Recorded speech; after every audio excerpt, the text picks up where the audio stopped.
Los hombres tienen en muy alta consideración a cualquiera que ostente poder con la realeza.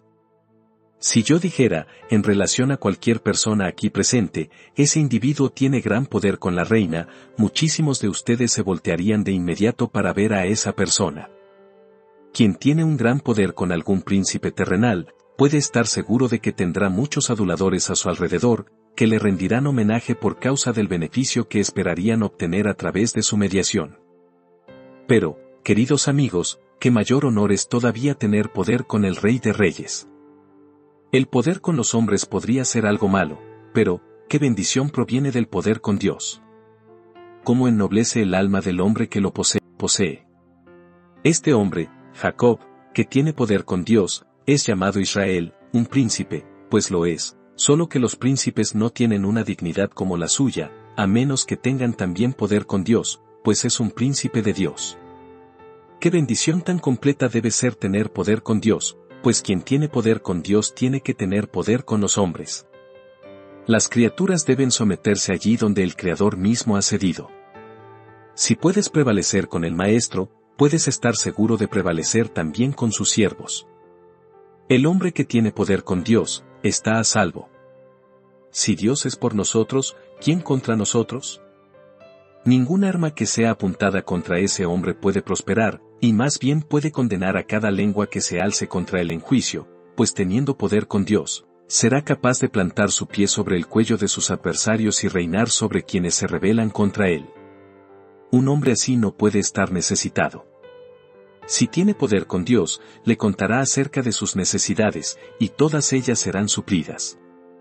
Confesará sus pecados y le serán perdonados. Dios tratará bien con el hombre que tiene poder con él.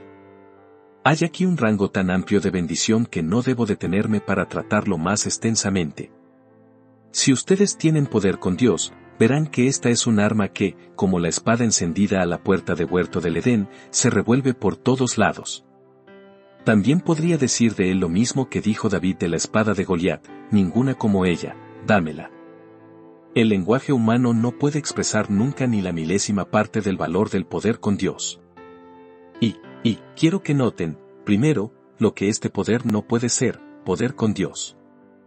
Casi no necesitan que les diga que este poder no tiene nada de parecido a la fuerza física en oposición a Dios. El poder que es mencionado en nuestro texto es poder con Dios, no poder contra Dios. Ninguna criatura, por poderosa que sea, tiene poder alguno para estar en oposición a la omnipotencia. ¿Quiénes somos nosotros para que nos levantemos alguna vez para oponernos al Altísimo?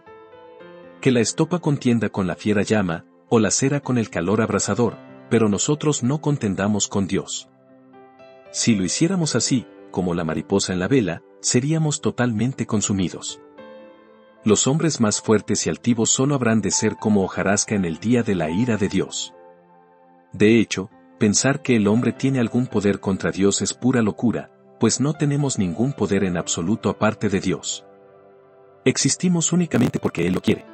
La respiración de nuestra nariz es un don suyo minuto a minuto. Si Él retirara su mano sustentadora por un solo instante, regresaríamos a la nada de la que provenimos.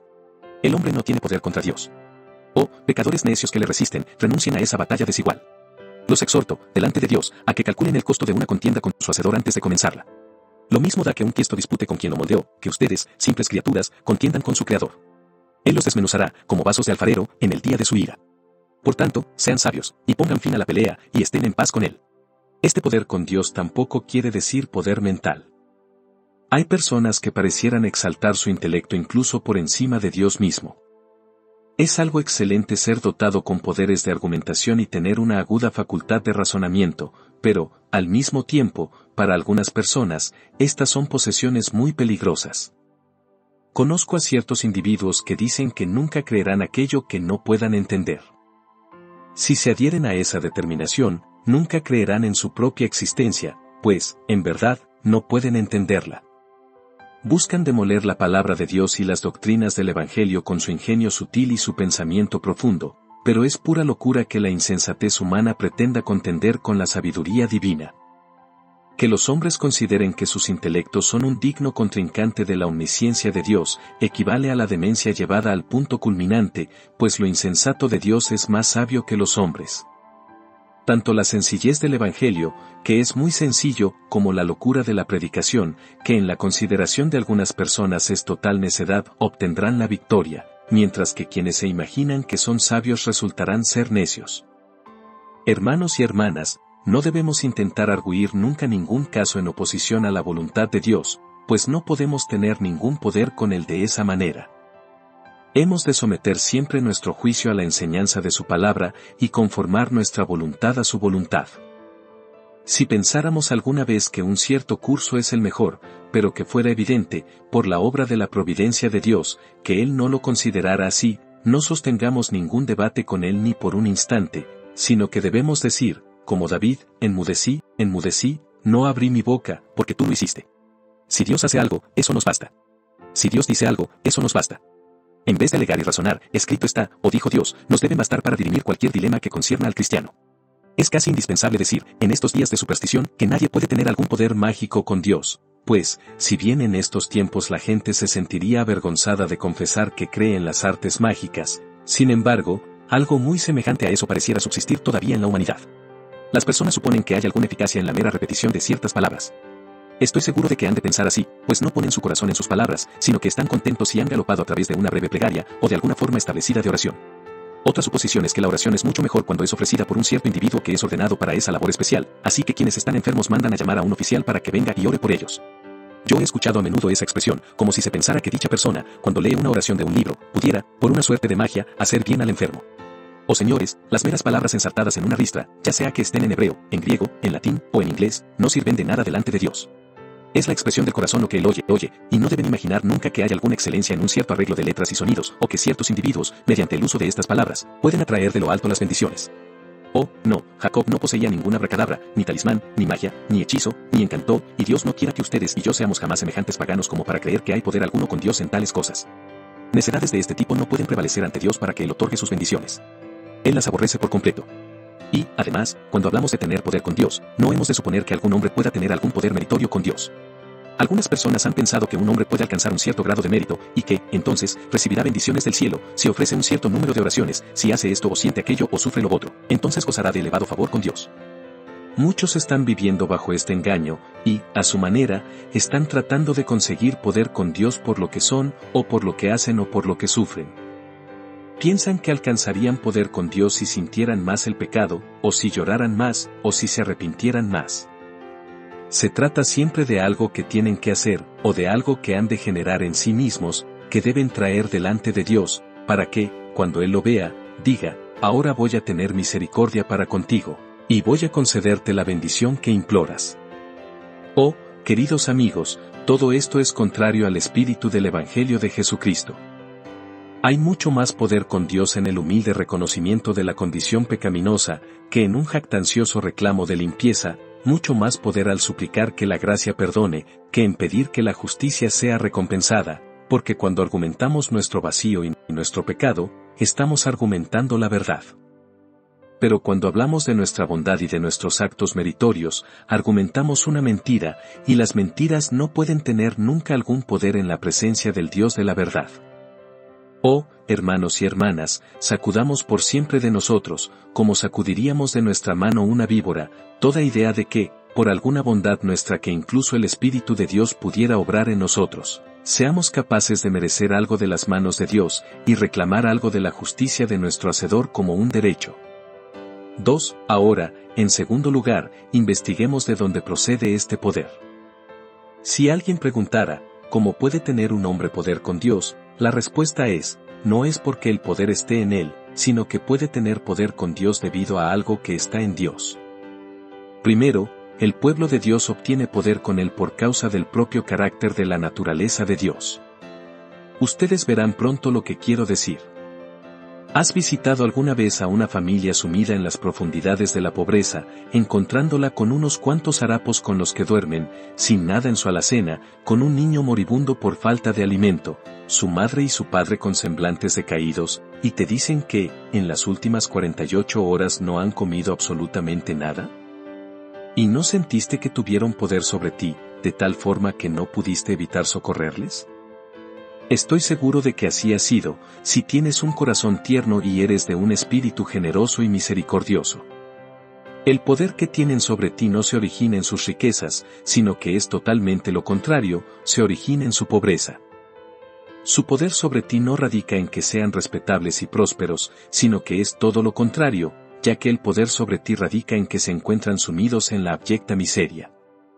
Su miseria tiene poder para excitar tu piedad. Debido a que los ves en un estado tan triste, tú, que eres un hombre de espíritu compasivo, eres movido de inmediato a tratar de socorrerles. Hay muchos espectáculos de sufrimiento y aflicción en este mundo, que incluso un hombre fuerte no puede soportar mirar, especialmente si es incapaz de aliviar a quienes están sumidos en la zozobra. Ahora, si nosotros, siendo malos, reaccionamos ante la contemplación de la miseria humana, cuanto más no es movido a la piedad por la miseria de sus hijos, nuestro Padre Celestial, que es todo bondad y ternura, y delicadeza y amor. Siempre que ustedes y yo vengamos a Él, es sabio que argumentemos delante de Él nuestra debilidad, para que tenga piedad de nosotros, y nos haga fuertes, que argumentemos nuestra pobreza, para que tenga piedad de nosotros, y nos enriquezca, que argumentemos nuestra terrible necesidad, para que tenga piedad de nosotros y supla toda nuestra necesidad, nuestro abatimiento, nuestro corazón desfallecido, nuestro espíritu trémulo, nuestra completa nada. De esta manera tendremos poder con Él. Si han acostumbrado visitar al pobre, ustedes saben cómo aquellos que han llegado a ser veteranos en recibir caridades, nunca exponen primero su mejor pierna cuando quieren impresionarte con un debido sentido de su necesidad. Si tuvieran algo en la casa, se cuidarían de que no lo vieras. Si hubiera habido cualquier mejora en sus circunstancias desde que los visitaste la última vez, tendrías que pescar un buen rato antes de descubrirlo. Pero son muy propensos a mostrar el lado negro de su caso, porque su poder radica precisamente en eso con quienes tienen un corazón generoso. Y así, hermanos, nuestro poder con Dios, cuando acudimos a Él como pecadores, no está en lo que somos, sino en lo que Dios es. Él es amor, es misericordia, es ternura, es delicadeza. Él no quiere la muerte del pecador, sino que se deleita en mostrar su misericordia salvadora y en manifestar la abundancia de su gracia. El cimiento de nuestro poder con Dios debe apoyarse siempre en el amor y la ternura de Dios. Él es susceptible de piedad, sí, Él es la ternura misma. Él es un Dios de compasión y, por tanto, esa es la razón por la que los pobres y débiles hijos de Adán tienen poder con Él. Pero obtenemos una visión adicional de la fuente de la que proviene este poder con Dios, cuando llegamos al siguiente punto, es decir, a la promesa de Dios. Dios ha querido decir en su palabra que Él hará esto y lo otro, y que dará esto y aquello. Él era muy libre, una vez, de hacer lo que quisiera, pero ahora que Dios nos ha dado su promesa, ya no es libre de quebrantarla, y sería inconsistente con sus gloriosos atributos si lo hiciera. Tampoco dejará jamás sin cumplimiento una sola sílaba que hubiere brotado de su boca. Cuando Dios dio su promesa, se puso efectivamente a sí mismo, por decirlo así, en poder de quienes saben cómo argumentar la promesa. Cada promesa es una dosis de vigor dada al hombre que tiene fe en esa promesa, pues con ella puede vencer incluso al propio Dios omnipotente. Vamos, hermanos, si su carácter es lo que debiera ser, y una persona se acercara a ustedes, y les dijera, tú prometiste darme tal y tal cosa, ¿acaso la persona que puede decir eso no tiene poder sobre ustedes hasta el límite máximo de su promesa? Si tú eres un hombre veraz, te logra vencer de inmediato. Si tú le dijeras, ¿pero cuándo te di yo esa promesa? Podrías haber malinterpretado lo que te dije, entonces él metería su mano en el bolsillo y sacaría tu promesa en blanco y negro, con tu nombre firmado allí y ya no habría forma de escaparse de eso, ¿no es cierto? Ahora, esa es precisamente la manera en la que Dios nos da poder con Él, pues nos ha dado su promesa en blanco y negro, y se encuentra aquí, en el libro que conocemos como su libro, su propia palabra infalible. Es una bendición poder llegar delante de Dios de rodillas, y poner tu dedo en una promesa que está en la Biblia, y decir, Señor, esto es lo que has prometido que harás, yo te suplico que lo hagas, porque tú eres el Dios de la verdad. Yo sé que tú no puedes mentir, así que te recuerdo tu promesa, y te suplico que hagas como has dicho. ¿No ven qué poder tienen con Dios cuando Él les ha otorgado fe para que se aferren a Él de esta manera, trayendo su propia promesa graciosa en la mano? Hay un poder conquistador en la fe, porque la fe argumenta la promesa de Dios. De esa manera ustedes ven que hay dos fuentes de poder, la naturaleza de Dios y la promesa de Dios. Pero el verdadero Hijo de Dios conoce otras fuentes de poder con Dios, así, a continuación, Él argumenta las relaciones de gracia. Dios, en su infinita misericordia, se ha agradado en elegir a un cierto grupo de elegidos para que sean sus hijos. Vosotros me seréis hijos e hijas, dice el Señor Todopoderoso. No había en ellos mismos ninguna razón para que fueran sus hijos e hijas, pero su gracia soberana los adoptó, y su espíritu los regeneró. Pero en el momento en que Dios hizo a cualquiera de nosotros su hijo, le otorgó otra vez poder con él, y habló con toda reverencia, y se puso en sus manos. ¿Quién de nosotros no conoce el poder de un hijo con su padre? Hay algunos hijos que tienen demasiado poder. Hay una historia griega acerca de un pequeño niño que gobernaba Atenas entera, porque gobernaba a su madre, y su madre gobernaba a su padre, y su padre gobernaba el Senado, y el Senado gobernaba a Atenas, y así, de esa manera, el muchachito prácticamente gobernaba toda la ciudad, y me temo que hay algunos hijos que tienen en gran medida demasiado poder en ese sentido. Pero nuestro Padre Celestial, aunque es demasiado sabio para no consentirnos de esa manera, es tan bueno que no nos negará ningún privilegio que, por derecho, pertenece a la posición de un hijo. Cuando el hijo suyo apela a ustedes porque hay algo que realmente necesita, pero que no le han otorgado, y les dice, por fin, pero, Padre querido, ¿no me concederás esto? O si le han castigado, y les dice, Padre, detén tu mano, ¿no soy acaso tu hijo? No pueden resistir su petición. Él tiene poder con ustedes saben que lo tiene. ¿Y qué poder tan maravilloso tenemos cuando podemos decir, en verdad, Abba, Padre? Tendremos poder con Dios en nuestros tiempos de mayor debilidad si podemos clamar, Abba, Padre.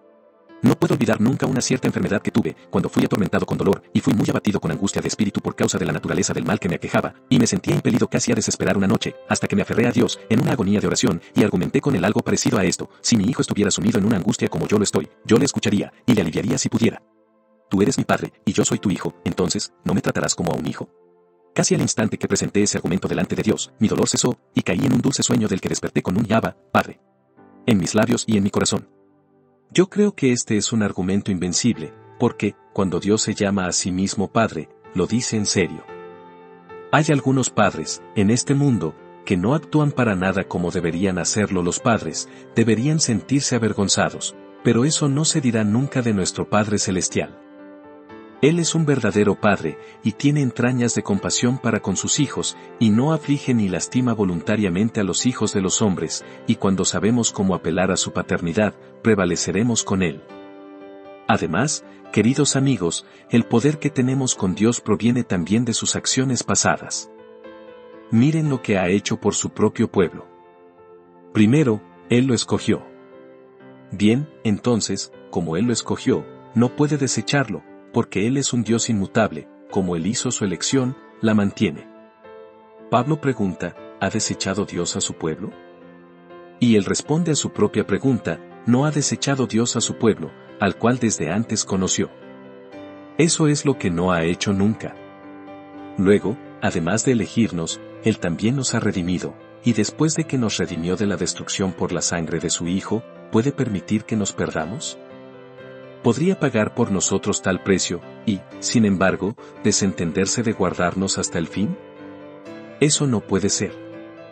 Cuando entregó a su Hijo como recompensa por nosotros, en verdad, se puso en nuestras manos, pues el que no escatimó ni a su propio Hijo, sino que lo entregó por todos nosotros, ¿cómo no nos dará también con él todas las cosas? Basta que sepas que Dios entregó a su Hijo por ti, querido amigo, que sepas que Jesucristo es tuyo, y entonces la lógica de tu oración es bastante clara y bastante potente cuando dices, ¿que podrías negarme, oh Padre mío? Tú me has dado a tu Hijo, entonces, por su sangre y heridas, por su vida y muerte, y por la gloria de la resurrección, concede a mi espíritu la gracia que necesita, puesto que tú me has dado a Jesucristo. ¿No ven, queridos hermanos y hermanas en Cristo, que cada misericordia que Dios les ha otorgado les da poder sobre Él? Por eso, ustedes cantan con John Newton. Su amor en tiempos pasados me prohíbe pensar que me abandonará al final para que me hunda en la tribulación. Cada dulce Ebenezer al que paso revista confirma su disposición de ayudarme por completo. Si ha hecho tanto por nosotros, ¿acaso no hará más todavía?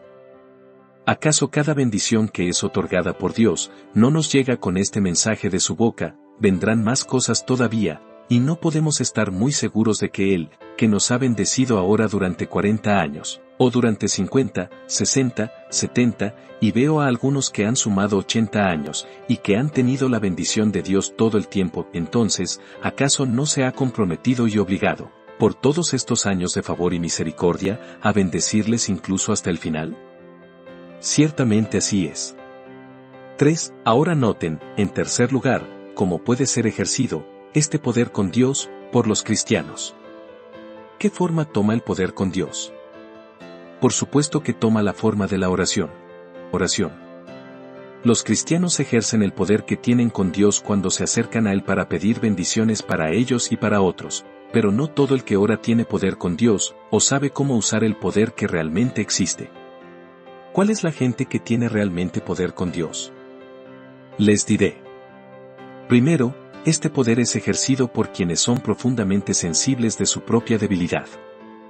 Nadie que piense que es fuerte tiene poder con Dios, excepto en el sentido en el que Pablo escribió, cuando soy débil, entonces soy fuerte. Yo tengo una idea, y pienso que la escritura la apoya, y es que Jacob luchó muy intensamente con el ángel, aunque no obtuvo la victoria sino hasta que el ángel tocó en el sitio del encaje de su muslo, y provocó que el muslo se descoyuntara.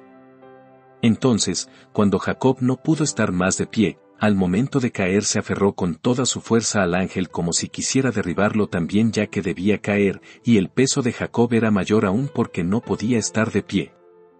Su misma debilidad fue un elemento de su fuerza, y ese momento de debilidad fue el momento de su victoria. Ahora, si acuden a Dios sintiendo que están parcialmente llenos, Él no los llenará, sino que esperará hasta que estén muy vacíos antes de que derrame su bendición en ustedes. Él no mezclará aceite con agua, y hasta que hubiere vaciado toda el agua de la vasija, no comenzará a derramar su aceite o su vino. Cuando sienten que tienen un poco de fuerza para orar, pienso que es muy probable que no tengan poder con Dios, pero cuando se llega al punto en que claman, «Oh Dios, yo no puedo hacer nada, todo mi poder es convertido en completa debilidad, soy conducido a la necesidad más extrema», entonces, en la propia desesperación de su debilidad, se aferran al Dios que hace las promesas, y, por decirlo así, derriban al ángel, y obtienen la bendición, como lo hizo Jacob. Es su debilidad la que obtiene la bendición, no su fortaleza. ¿Han tratado alguna vez de acudir a Dios como un hombre plenamente santificado? Yo lo hice una vez. Había escuchado a algunos de los hermanos perfectos que van viajando al cielo en el tren de alto nivel, y se me ocurrió probar su plan de oración. Acudí al Señor como un hombre consagrado y santificado. Toqué a la puerta. Yo estaba acostumbrado a conseguir la admisión al primer llamado, pero, esta vez, no la conseguí. Toqué otra vez, y seguí tocando, aunque no me sentía muy tranquilo en mi conciencia acerca de lo que estaba haciendo. Por fin, clamé ruidosamente para que me dejasen entrar, y cuando me preguntaron quién era yo, respondí que era un hombre perfectamente consagrado y plenamente santificado.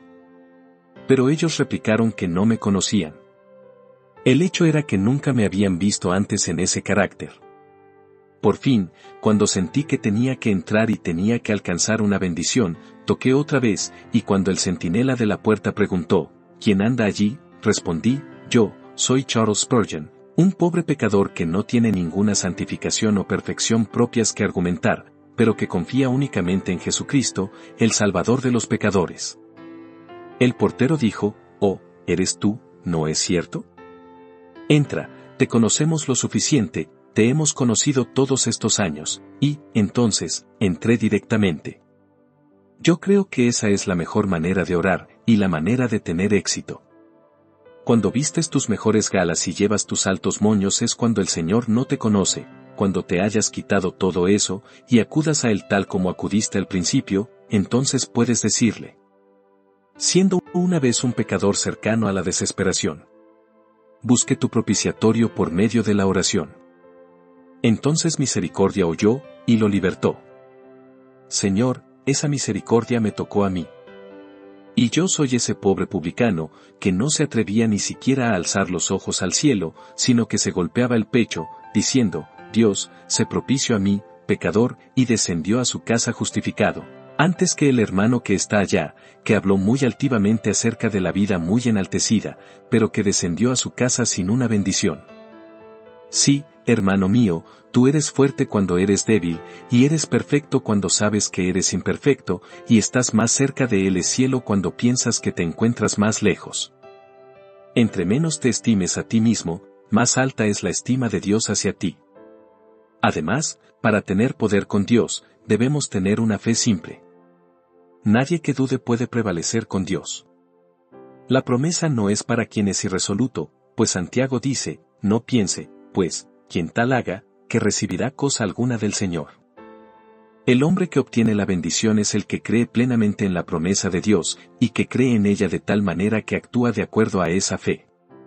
Nunca olvidaré la fe de un cierto miembro de esta iglesia, que todavía vive.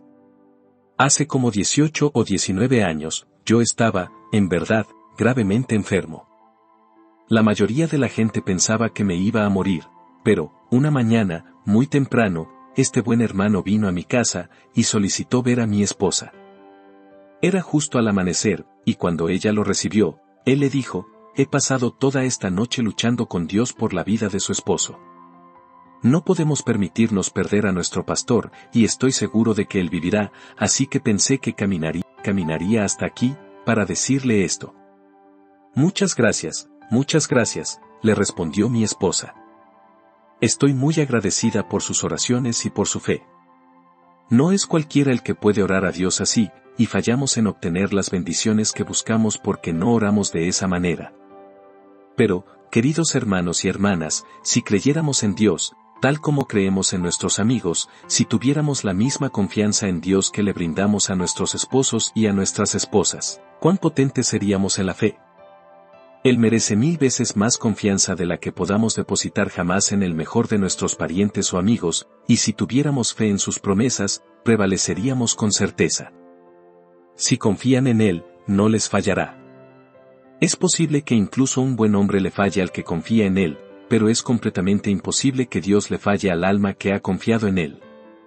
Estoy seguro de que si nosotros, los ministros, simplemente creyéramos más en Dios, y predicáramos con más fe, Él nos honraría más.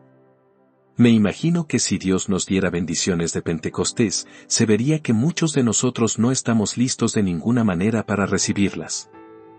Supongan que hubiera 5000 personas convertidas en un día aquí. Entonces la mayoría de las iglesias a nuestro alrededor dirían: hay un chocante estado de excitación en el tabernáculo, es verdaderamente terrible.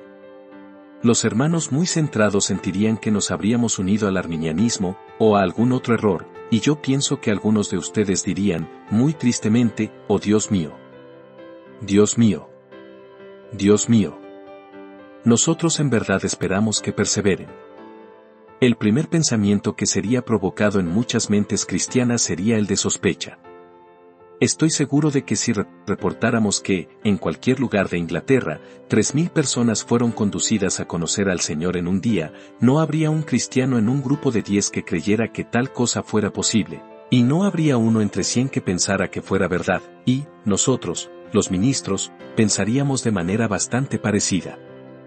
Yo me encontraba predicando en Bedford, y oraba para que Dios bendijera el sermón y me diera por lo menos algunas cuantas almas esa tarde. Cuando hube terminado, estaba allí un viejo hermano wesleyano que me propinó una buena reprimenda, más que merecida.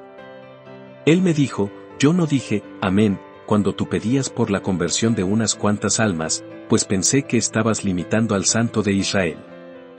¿Por qué no oraste con todo tu corazón para que fueran salvos todos ellos?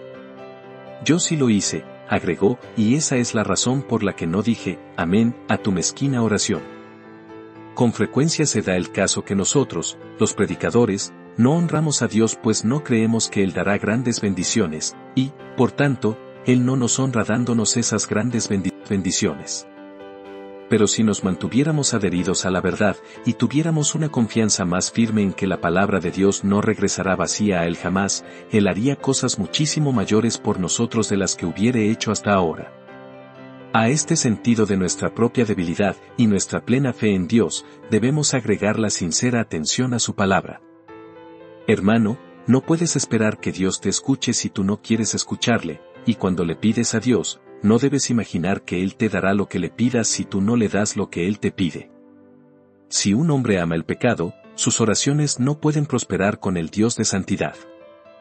Cuando Dios le dice a un hombre, debes hacer tal y tal cosa, y el hombre responde, yo no voy a hacerlo, la siguiente vez que acuda a Dios en oración, es muy probable que el Señor le diga, como tú no hiciste como yo deseaba, yo no haré como tú deseas. La tolerancia de cualquier pecado conocido nos priva del poder con Dios, y el descuido de cualquier deber conocido impide al hombre que tenga éxito cuando está de rodillas. Si quieres prevalecer con Dios, has de tener una conciencia sin ofensa.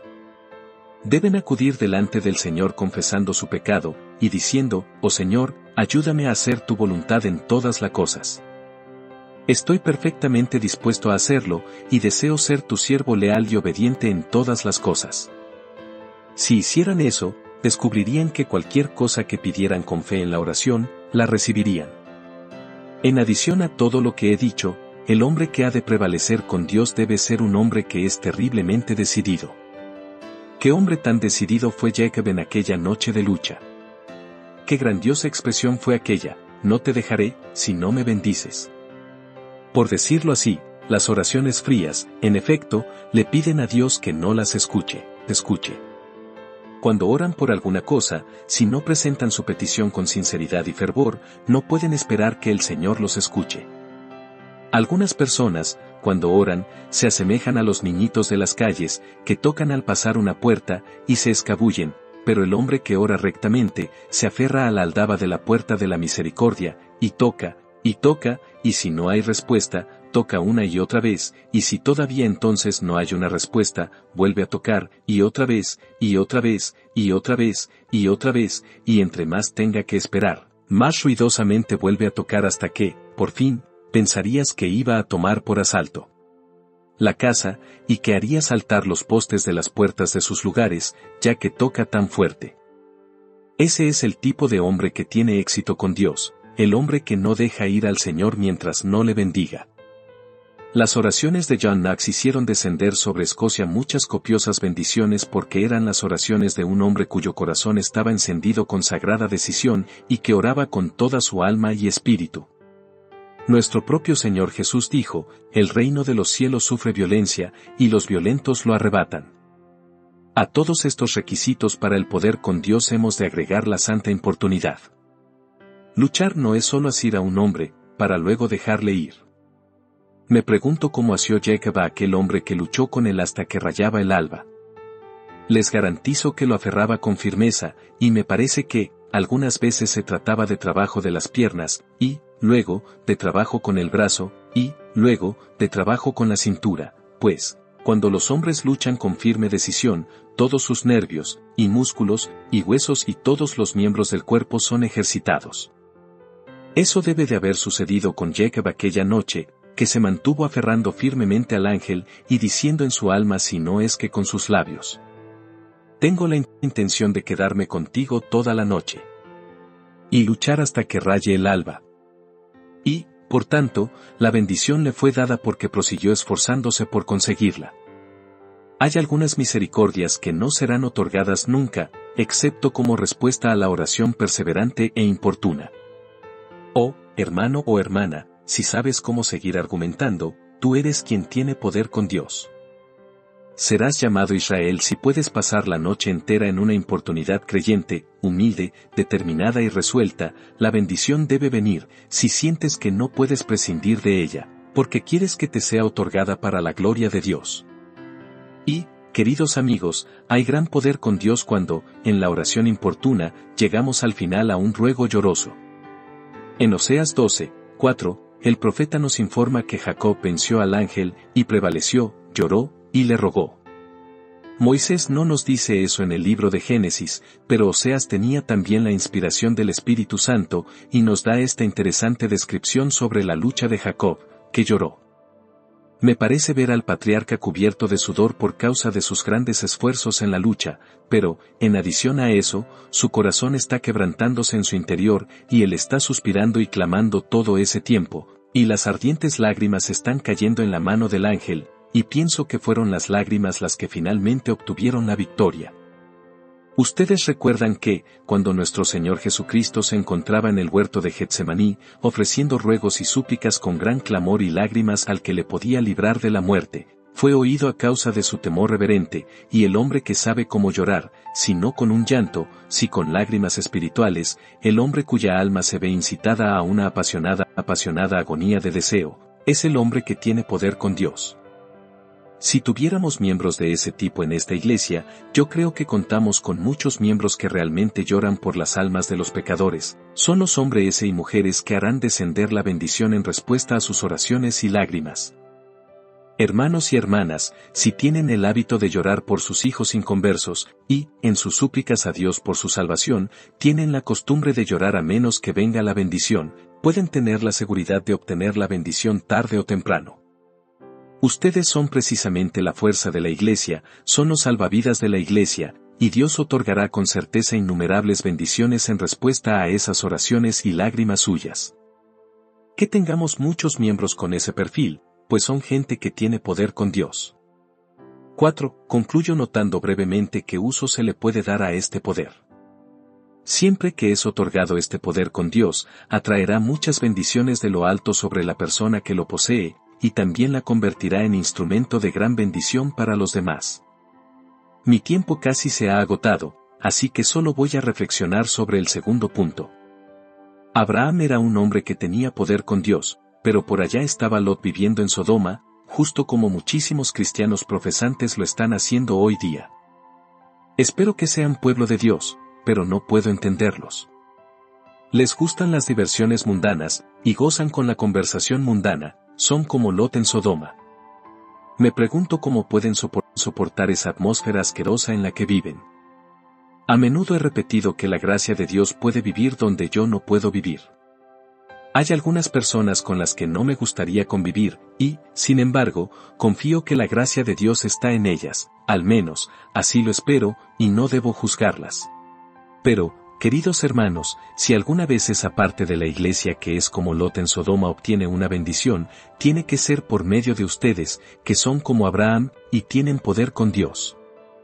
Oren por sus pobres hermanos inconsistentes, supliquen al Señor que les impida adentrarse más en el camino del pecado. Pídanle al Señor que no sean destruidos con Sodoma en el día de su venganza, y el Señor los escuchará, y sacará a Lot de Sodoma a salvo, aunque pudiera ser que Lot tenga que perder todo lo que posee, y perder a su esposa, también, antes de que salga. Ustedes lo sacarán si saben cómo orar por él. Moisés era otro hombre que tenía poder con Dios. Ustedes recuerdan que, cuando los israelitas hicieron un becerro de oro, el Señor le dijo a Moisés, ahora, pues, déjame que se encienda mi ira en ellos, y los consuma, y de ti yo haré una nación grande. ¿Acaso no fue esa una maravillosa oportunidad para Moisés? Él habría de ser constituido en una gran nación, y todo el resto de la gente debía ser destruida. Pero ustedes recuerdan cómo argumentó Moisés con el Señor, y no argumentó en vano. El Señor le dijo, ahora, pues, déjame que se encienda mi ira en ellos, y los consuma. Pero pareciera que Moisés se levantó y asió la mano de Dios, en la que sostenía su vara de venganza, y, por fin, el Señor le dijo que perdonaría a la nación, y la guardaría en respuesta a la súplica de Moisés, el hombre que tenía poder con Dios. Y estaba también Aarón, cuando la plaga estalló entre el pueblo que había murmurado contra él y contra Moisés, y miles de personas estaban siendo eliminadas. Al mandato de Moisés, tomó un incensario, y lo llenó de carbones hirvientes y de incienso, y corrió hasta el centro de la congregación, justo allí donde la ola de muerte había sobrevenido, y se puso entre los muertos y los vivos, y cesó la mortandad, pues Aarón, el sumo sacerdote con su incensario, tenía poder con Dios. El Señor Jesucristo, el grandioso antitipo de Aarón, está ejerciendo continuamente este poder en favor de su pueblo, y también ayuda a algunos de sus siervos a hacer la misma obra, por ejemplo, a Martín Lutero. Como parecía estar con el incensario del Evangelio entre los vivos y los muertos. Y en otros tiempos tenebrosos y otras edades peligrosas, Dios ha levantado a muchos siervos eminentes a quienes les ha dado el mismo incensario del Evangelio, que exhala un dulce olor de Cristo conforme lo mecen también de un lado al otro, colocados entre los vivos y los muertos. Oh, que Dios concediera poder a muchos de ustedes, queridos hermanos y hermanas en Cristo, en formas parecidas a estas. Recuerden el poder que tuvieron los primeros cristianos con Dios para sacar de la prisión a Pedro. Si ustedes tienen poder con Dios, es un motor que pueden encender de todo tipo de maneras para bendición de sus compañeros cristianos y de los pobres pecadores perdidos. Por tanto, los exhorto a que lo busquen, y cuando lo obtengan, sosténganlo firmemente, y caminen humildemente delante de Dios para que no les quite este poder, y para que sean fuertes en el Señor, y en el poder de su autoridad, por Jesucristo nuestro Señor. Amén.